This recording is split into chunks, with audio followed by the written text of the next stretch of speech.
오늘 하나님께서 우리에게 주신 말씀은 로마서 10장 우리 1절에서 10절까지 말씀 보겠습니다. 로마서 10장 1절에서 10절까지 말씀 우리 한 목소리로 읽겠습니다.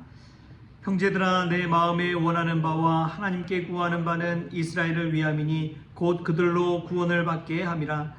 내가 증언하노니 그들이 하나님께 열심히 있으나 올바른 지식을 따른 것이 아니니라. 하나님의 의를 모르고 자기 의를 세우려고 힘써 하나님의 의에 복종하지 아니하였느니라. 그리스도는 모든 믿는 자에게 의를 이루기 위하여 율법의 마침이 되시니라. 모세가 기록하되 율법으로 말미암는 의를 행하는 사람은 그 의로 살리라 하였거니와 믿음으로 말미암는 의는 이같이 말하되 내 마음에 누가 하늘에 올라가겠느냐 하지 말라 하니 올라가겠느냐 함은 그리스도를 모셔 내리려는 것이요 혹은 누가 무저갱에 내려가겠느냐 하지 말라 하니 내려가겠느냐 함은 그리스도를 죽은 자 가운데서 모셔 올리려는 것이라.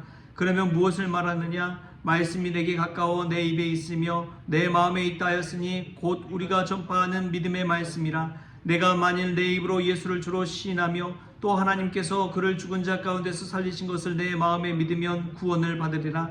사람이 마음으로 믿어 의에 이르고 입으로 시인하여 구원에 이르느니라. 아멘. 할렐루야. 말씀 가운데 귀한 은혜가 저와 여러분의 있기를 소망합니다.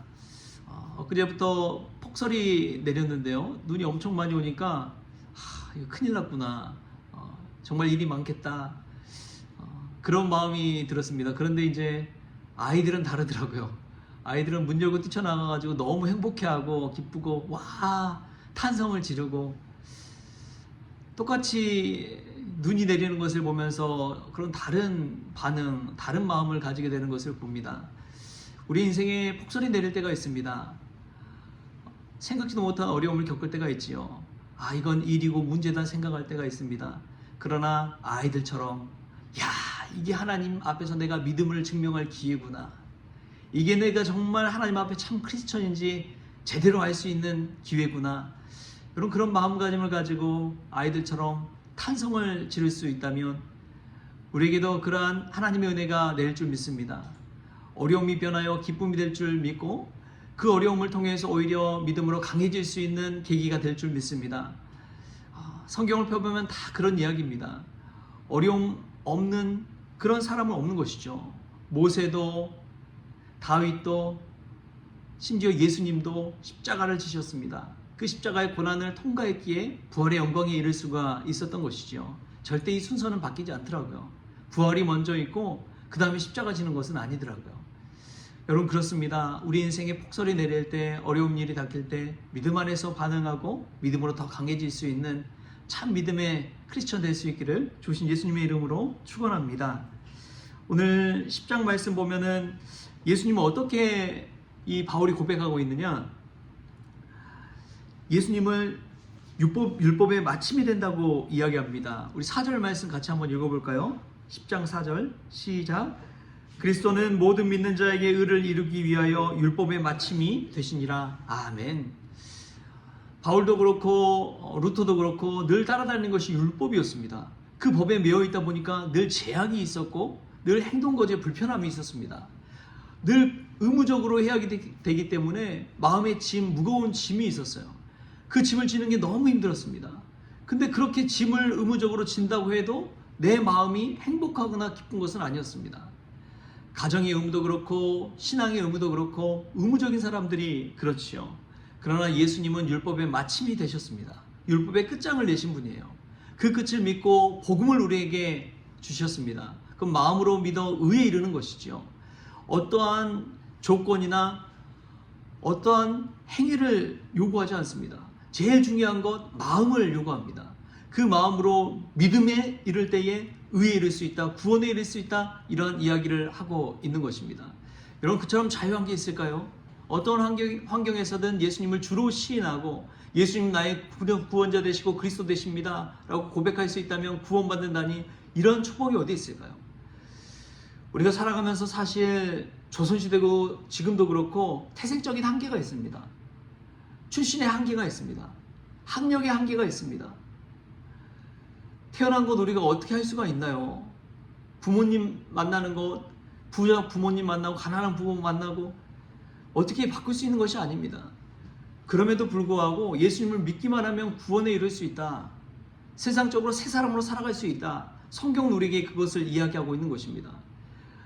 우리는 그런 모든 것 한계에 붙잡혀서 발목 잡혀서 성장하고 자라나고 생각하는 데 있어서 다 막힘이 있습니다.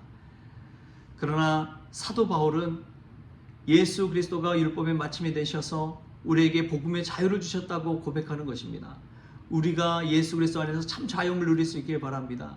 우리를 막을 것은 사실 아무것도 없습니다. 예수님을 주로 믿기만 하면 우리의 인생은 달라지는 것입니다. 그것이 복음이에요. 그래서 노예가 예수님을 믿었을 때 참 자유 누려서 살아갈 수가 있었던 것이고, 조선시대도 그렇고 지금도 그렇고 출신의 한계를 넘어설 수 있는 것은 복음으로 예수 그리스도를 주로 시인할 때 그런 자유를 누릴 수가 있다는 것입니다. 우리도 오늘 이 시간 예수 그리스도를 만나셔서 율법의 마침이 되시고 또 복음의 자유를 주시는 그 주님 안에서 새롭게 태어나는 복된 날이 될 수 있기를 바랍니다. 믿음으로 산다는 것은 참 중요한 것이 있습니다. 그것은 또한 입으로 시인하는 삶을 사는 것입니다. 우리 8절부터 10절까지 말씀 우리 같이 한번 읽어볼까요? 8절에서 10절 시작. 그러면 무엇을 말하느냐? 말씀이 내게 가까워 내 입에 있으며 내 마음에 있다 하였으니 곧 우리가 전파하는 믿음의 말씀이라. 내가 만일 내 입으로 예수를 주로 시인하며 또 하나님께서 그를 죽은 자 가운데서 살리신 것을 내 마음에 믿으면 구원을 받으리라. 사람이 마음으로 믿어 의에 이르고 입으로 시인하여 구원에 이르느니라. 아멘.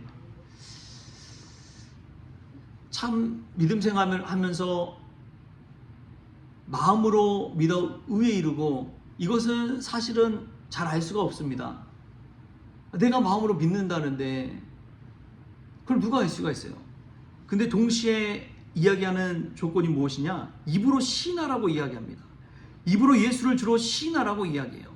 내 입에 하나님의 말씀이 가까워서 예수를 주로 고백하는 그 시인이 있다면, 그 고백이 있다면 하나님께서 구원을 주실 것이다 라고 이야기합니다. 여러분, 입으로 시인하신 적이 있습니까? 나는 예수님을 믿습니다. 나는 예수님을 사랑합니다. 저는 중3 때부터 예수님을 믿었다고 그렇게 말씀을 드렸죠. 그리고 나서 세례를 받는데, 고등학교 1학년 때 세례를 받는데 그때 장로님들 앞에서 얼마나 마음이 두려웠던지 몰라요. 목사님, 장로님 앞에서 이제 세례 교육을 받고 세례 문답을 하는 시간이 있습니다. 목사님이 물어봐요. 그리고 장로님들도 막 한두 가지씩 물어보고, 그때 학생 시절에 얼마나 떨리든지요. 그러나 그 앞에서 예수님을 주로 시인하고 예수님을 믿습니다. 나는 예수님을 주로 고백합니다. 그런 시인을 하고 나니까 얼마나 자유한지 모릅니다.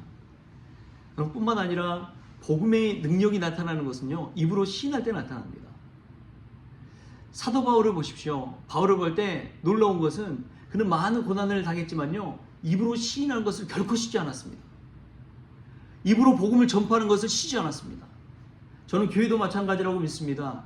교회가 입을 열어서 시인하고 주님을 전파하고 복음을 증거하고 전도하고 선교할 때에 그 교회가 살아나는 교회인 줄 믿습니다. 가만히 있는 교회는 절대 그냥 머물러 있는 거예요. 요즘 교회가 문 닫는 데가 얼마나 많은지 몰라요. 그러나 복음으로 시인하고 입으로 시인하고 내가 하나님을 믿고 고백하고 부르짖고 기도할 때 하나님 앞에서 그 교회가 부흥하고 성장하고 다른 이들에게 선한 영향을 끼치는 교회가 될 줄 믿습니다. 여러분, 믿음을 그냥 감춰두지 마십시오. 입으로 시인하십시오. 기도도 마찬가지입니다. 조용히 기도하지 마십시오. 부르짖어 기도하십시오. 하나님 앞에 부르짖을 때 하나님께서 우리의 기도를 응답하여 주실 줄 믿습니다.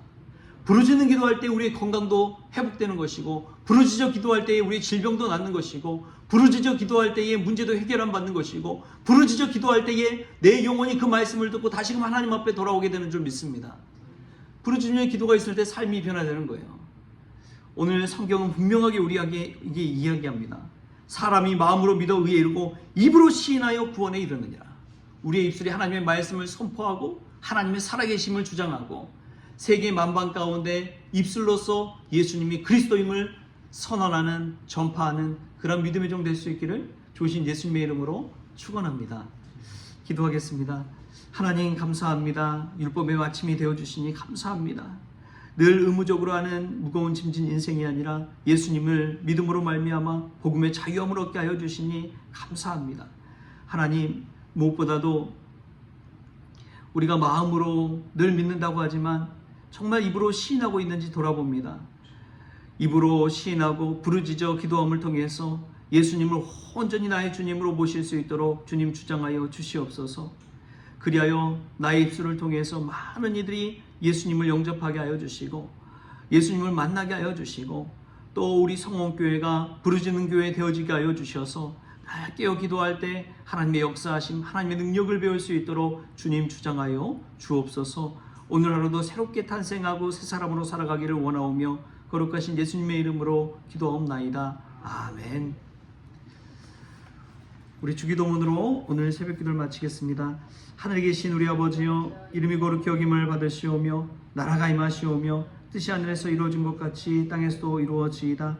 오늘 우리에게 일용할 양식을 주시옵고 우리가 우리에게 죄 지은 자를 사하여 준 것 같이 우리 죄를 사하여 주시옵고 우리를 시험에 들게 하지 마시옵고 다만 악에서 구하시옵소서. 나라와 권세와 영광이 아버지께 영원히 있사옵나이다. 아멘.